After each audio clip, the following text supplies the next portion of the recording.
Utah. James Rosen is with us. James, can you explain what we've just been seeing there?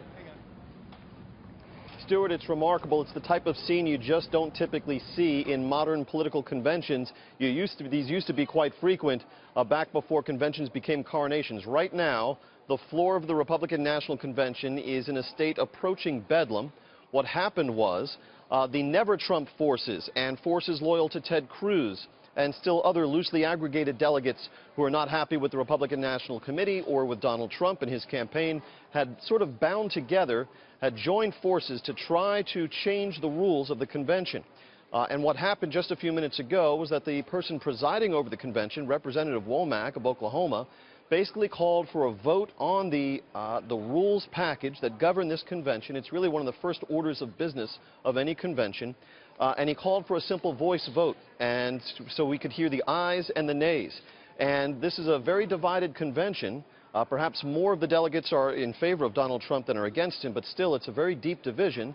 And they just rammed it down the throat of the convention, so to speak, saying the ayes have it.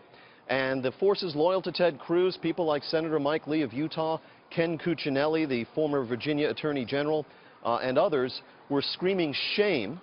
They had the signatures, they said, from enough states to be able to force an actual vote on the rules so that they could perhaps use those rules to advance their own interests and perhaps undermine Donald Trump and the Republican National Committee, aspects of it they don't like. But it was basically ran down their throats, and so various delegates were screaming shame, shame, and even Ken Cuccinelli, as I say, the former state attorney general for the Commonwealth of Virginia, threw his credentials on the floor and walked out. We've been seeing all these musical interludes where the band starts playing and things are called into recess. What was going on during those musical interludes was that the whips for the RNC and Donald Trump were whipping delegates to basically recant these petitions they had signed to have these debates on the rules reach the full floor. And they had succeeded.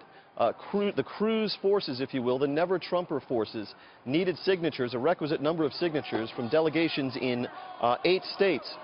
They had 9. Some say they had 11. But people, the whips were going to work on behalf of Donald Trump, and they got them to recant, and so they were down to 7 states. And that's when this roll call happened.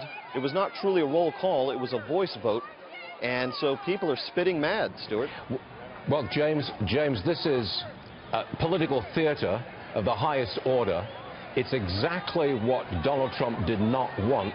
It's not so much a divided convention, but it's certainly not unified when this goes on the floor of the convention. And it's still going on, James. Explain, please. Why is this still going on? Well, in essence, because the chair had abandoned the podium for some time, and so these festering resentments were left to be aired openly. It's really a remarkable scene. You don't see this kind of thing in modern political conventions, and it exposes the deep divisions within the Republican Party. I had been reporting earlier that the forces loyal to Ted Cruz were basically looking to make a deal with the RNC and the Trump forces, that Ted Cruz would get to deliver a speech, that his name would be placed in nomination. He was also seeking that there would be rewards for closed primary states in 2020, something that would presumably help Ted Cruz if he makes a 2020 run. He's trying to position himself sort of like Ronald Reagan to Gerald Ford in '76.